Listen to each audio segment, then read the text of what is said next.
आप सभी को प्यार भरा नमस्कार। आज हम लोग इलेक्ट्रोमैग्नेटिक इंडक्शन के एक बहुत ही इंपॉर्टेंट टॉपिक की बात करने जा रहे हैं, मोशनल ईएमएफ। नाम से ही साफ है, मोशन के कारण जो ईएमएफ प्रोड्यूस हो उसको मोशनल ईएमएफ कहेंगे। अगर डेफिनेशन की बात करें तो आप इसके डेफिनेशन में जाएंगे तो पता चलेगा कि motional EMF is an induced EMF which produces due to motion of a conductor और circuit inside a magnetic field. Okay, अब चलिए हम लोग सबसे पहले बात करते हैं जब ये कंडक्टर मैग्नेटिक फील्ड के परपेंडिकुलर मूव करे। हाँ, एक बात और कहना चाहेंगे कि अगर मैग्नेटिक फील्ड के पैरेलल मूव करेगा तो वैसे केस में फ्लक्स का वेरिएशन नहीं होगा। जैसे आपको ये लूप एक बता दें, येलो कलर वाले को आप लूप मान लें और ये मैग्नेटिक फील्ड इधर है और उसी डायरेक्शन में मूव कर रहा है, तो वैसे केस में जो फ्लक्स का वेरिएशन की बात करेंगे, फ्लक्स वेरी नहीं करेगा, हमेशा फ्लक्स एज इट इज रहेगा और तब वहाँ पर इंड्यूस्ड ईएमएफ होने की पॉसिबिलिटी नहीं है। Faraday law of electromagnetic induction में साफ बोला गया था, whenever there is a change of magnetic flux there will be an induced EMF. Okay, तो अब हम इसको परपेंडिकुलर पुल करने की बात करें। परपेंडिकुलर पुल करने की बात मतलब मैग्नेटिक फील्ड हमने कुछ ऐसा लिया है। अच्छा, ये मैग्नेटिक फील्ड, चलिए मैं आपको इस तरह से डिनोट कर लेता हूँ। ये आपका मैग्नेटिक फील्ड है, ओके, जो परपेंडिकुलर टू दी लूप है, जो आपको दिख रहा है। ओके, अब इसमें एक आपकी तरफ भी डायरेक्शन हो सकता है, दैट इज आउटवर्ड, और क्रॉस से अगर दिखा रहे हैं उसका मतलब इनवर्ड, कुछ ये डायरेक्शन इस तरह से होगा। ओके, जो आपसे छिप गया, इसीलिए क्रॉस से दिखाए हैं। अभी जब तक ये इस तरह से रहेगा, ओके, फील्ड लाइन इसके परपेंडिकुलर पार हो रहे हैं और जब फील्ड लाइन परपेंडिकुलर है तो वैसे केस में फ्लक्स जनरेट होगा। आप यहाँ पर इनिशियल फ्लक्स, जो इनिशियल सिचुएशन है उसमें कैलकुलेट करके दिखा सकते हैं। आपका इनिशियल फ्लक्स यहाँ पर चलिए फाई आई लिख देते हैं, वो आपको b इंटू ए इंटू कॉस थीटा। हाँ, जैसे ये प्लेन है, एरिया वेक्टर का डायरेक्शन हम इधर भी ले सकते हैं और इसके अपोजिट भी ले सकते हैं। तो चलिए सुविधा के लिए जिधर मैग्नेटिक फील्ड है उसी तरफ आप एरिया वेक्टर भी ले लीजिए, तो वैसे केस में कॉस 0 हो जाएगा और कॉस 0 का वैल्यू 1 हो जाएगा। तो आपके पास इनिशियल फ्लक्स b इंटू ए मीन्स b इंटू ए, लेंथ यहाँ से l है, यहाँ से यहाँ तक का सेपरेशन x है, इसीलिए हम इसको l इंटू एक्स लिख लेते हैं। ओके, अब सपोज करें कि ये कंडक्टर जैसे आपको इस ओरिएंटेशन में मैग्नेटिक फील्ड के परपेंडिकुलर पुल किया गया है, जो वेलोसिटी वेक्टर है और ग्रीन वाला जो हैंडल है इससे मैंने दिखाने की कोशिश की है, इस तरफ पुल किया गया है, मीन्स परपेंडिकुलरली पुल किया जा रहा है। ऐसे केस में आप इसके वेलोसिटी को चलिए भी डिनोट कर लें। ओके, अभी अगर डेल्टा टी टाइम में ये एक डिस्टेंस मूव करता है, that is delta x. Okay, तो वैसे केस में वेलोसिटी का जो वैल्यू होगा वो delta x by delta T होगा। ओके, अब एक बात और हमको पता करना है कि लूप का कितना एरिया मैग्नेटिक फील्ड के इनसाइड है, क्योंकि मैग्नेटिक फ्लक्स उसी के कारण होगा जो एरिया मैग्नेटिक फील्ड के इनसाइड हो। ओके, तो लेंथ यहाँ से आपको यहाँ तक की बात करनी होगी, जो मैग्नेटिक फील्ड के इनसाइड है, डेल्टा एक्स इसमें से निकल गया है, इसलिए यहाँ पर आपके पास ये जो मैग्नेटिक फील्ड के अंदर ये लेंथ है वो आपको x माइनस डेल्टा एक्स के बराबर होगा। ओके, वेल, अभी हम यहाँ से फाइनल फ्लक्स भी कैलकुलेट कर सकते हैं। Flux final is equal to magnetic field तो पहले वाला ही है, एरिया चेंज हो गया इसलिए ए डैश कर लीजिए, ए प्राइम कर लीजिए, तो यहाँ पर b इंटू एल लेंथ वही सेम कंडक्टर का और इनटू यहाँ पर x माइनस डेल्टा एक्स लिख सकते हैं। ओके, ये आपको मिल गया क्या, फाइनल फ्लक्स। इनिशियल फ्लक्स भी मिल गया, फाइनल फ्लक्स भी मिल गया। अब आप Faraday law of electromagnetic induction से आएँ तो according to Faraday law of electromagnetic induction, EMI short में लिखते हैं, induced EMF E is equal to minus delta phi by delta t. यहाँ पर आप अगर डेल्टा फाई की बात करेंगे तो फाई आपके पास final minus phi initial and by delta T जो टाइम था नेगेटिव में। चलिए वैल्यू पुट कर लें। वैल्यू आपको फाइनल का भी मालूम है, b into l into x minus delta x जैसा कि दिख रहा है, और इनिशियल का b into l into x by delta t, आगे में आपका नेगेटिव साइन था। ब्रैकेट ओपन कर लें तो आपके पास यहाँ पर आ जाएगा b l x minus b l delta x minus b l x divided by delta t.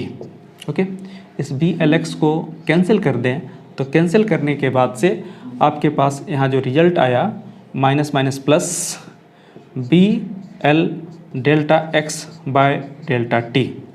तो इस केस में आप इसको बी एल इंटू भी लिख सकते हैं। यही मोशनल ईएमएफ का एक्सप्रेशन हुआ, जो कि मोशनल ईएमएफ इंड्यूस्ड ईएमएफ है। मुझे दिखाना है वो मैग्नेटिक फील्ड के साथ एक एंगल, यहाँ पर आप देखिए मैग्नेटिक फील्ड के साथ एक एंगल की बात कर रहे हैं, और ये एंगल ही अल्फ़ा है इधर वाला।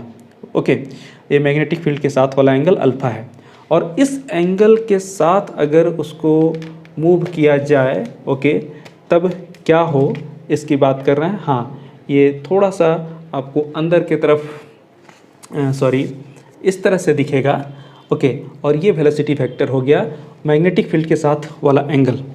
तो देखिए ऐसे केस में जो एंगल यहाँ पर दिया हुआ है वेलोसिटी वेक्टर का, वो भी हम लोग थोड़ा रिप्रेजेंट कर लें तो ये क्लियर हो जाए। यहाँ पर अगर पुल करने की बात आ रही है सेकेंड केस वाले में, ये केस 2 हो गया है ना, मूविंग एट है ना at an angle alpha with magnetic field. तो वैसे केस में यहाँ मैग्नेटिक फील्ड के साथ इस वेलोसिटी वेक्टर को भी मान लिया। ओके, तब इस सिचुएशन में आपके पास रिजल्ट क्या आएगा उसकी बात करें।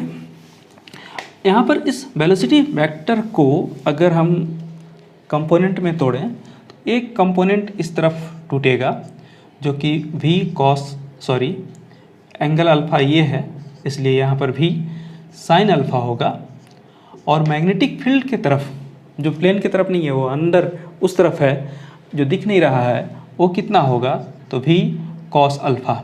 ओके, अच्छा, अभी थोड़ी देर पहले मैंने बताया था कि अगर किसी कॉइल को मैग्नेटिक फील्ड के तरफ ही पैरेलली मूव करें इनवर्ड या आउटवर्ड, तो वैसे केस में फ्लक्स का वेरिएशन नहीं होता है, और फ्लक्स का वेरिएशन अगर नहीं होता है तो ईएमएफ भी इंड्यूस्ड नहीं होगा। ओके, तो यहाँ पर भी cos अल्फ़ा के कारण मैग्नेटिक फ्लक्स का वेरिएशन नहीं है, इसलिए उसके कारण इंड्यूस्ड ईएमएफ नहीं है। तो यहाँ पर जो बेसिकली फ्लक्स का वेरिएशन करा रहा है वो भी साइन अल्फ़ा करा रहा है, इसलिए यहाँ पर अगर मोशनल ईएमएफ की बात होगी तो मोशनल ईएमएफ इस केस में केस 2 में E is equal to b l into v sine alpha होगा। मीन्स आपके पास b l into v perpendicular होगा। ओके, याद रखें किसी भी केस में जब हम यहाँ पर डिस्कशन करेंगे तो जो भी कंडक्टर मूव कर रहा है परपेंडिकुलरली मूव करेगा, तभी जाके मोशनल ईएमएफ जनरेट करेगा, तभी फ्लक्स का वेरिएशन होगा। इसलिए अगर एंगल पे है तो उसका परपेंडिकुलर कंपोनेंट आप तोड़ लें और तभी जा कर के रिजल्ट की बात करें। हम यहाँ पर एक काम करते हैं, एक कंडक्टर ले लेते हैं जैसा ऐसे पहले भी ले रहे थे, और इसको रोटेट करते हैं इस तरह से इस ऑर्बिट के अलोंग, यहाँ पर एक्सिस को फीड करके।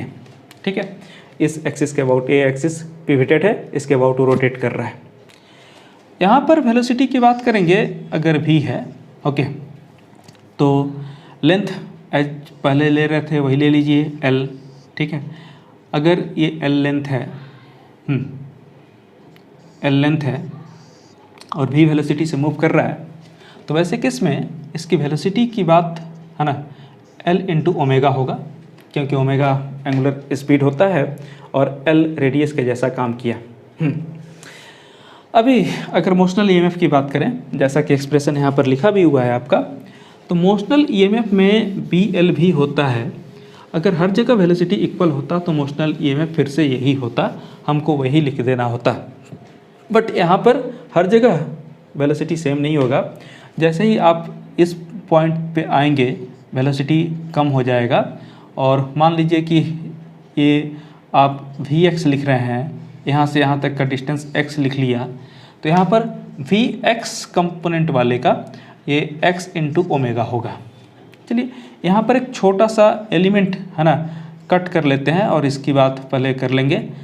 एलिमेंट का लेंथ dx ले लेते हैं और तब मोशनल ईएमएफ की बात करें तो यहाँ पर motional EMF of the element की बात कर रहे हैं। ये आपको सबसे पहले मैग्नेटिक फील्ड यहाँ पर जो आपने दिया है वो मैग्नेटिक फील्ड यूनिफॉर्म है, ऐसा मान करके हम लोग चल रहे हैं। नॉन यूनिफॉर्म होगा तो उस केस में भी देखा जा सकता है। कॉम्पिटिटिव क्वेश्चंस में नॉन यूनिफॉर्म केसेस की बात होती है, in general non uniform case की बात नहीं होती है। तो आप यहाँ पर आ जाइए, अगर यहाँ मैग्नेटिक फील्ड B ले लिए, लेंथ की बात करें तो यहाँ पर जो लेंथ था वो dx था, और v की बात करें तो वहाँ पर vx था। यहाँ ये जो मोशनल ईएमएफ निकला ये पूरे कंडक्टर का नहीं है, ये सिर्फ इस पोर्शन का है, इसलिए इसको DE ही एज्यूम कीजिए। और जब आपने इसको D एज्यूम कर लिया है तो यहाँ एक और बात करें, B है ना dx और Vx का value x into omega put कर लीजिए।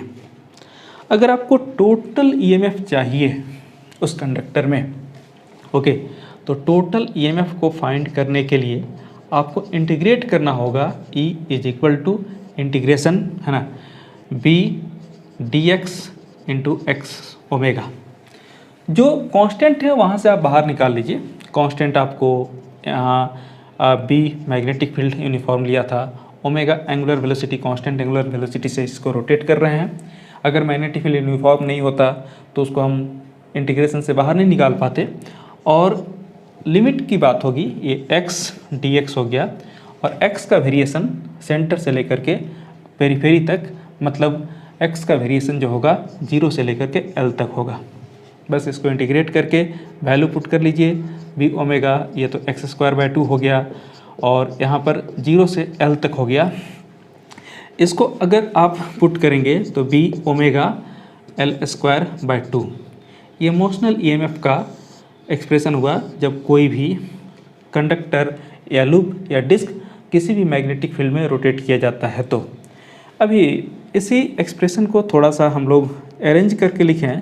चलिए, हाफ तो ठीक है, b है, L² है, ओमेगा है, आप लिख सकते हैं।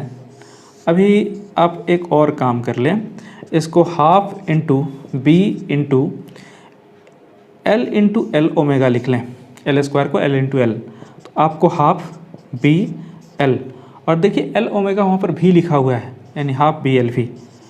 जो पहले इंड्यूस्ड ईएमएफ था उससे यहाँ पर इंड्यूस्ड ईएमएफ आधा हुआ है।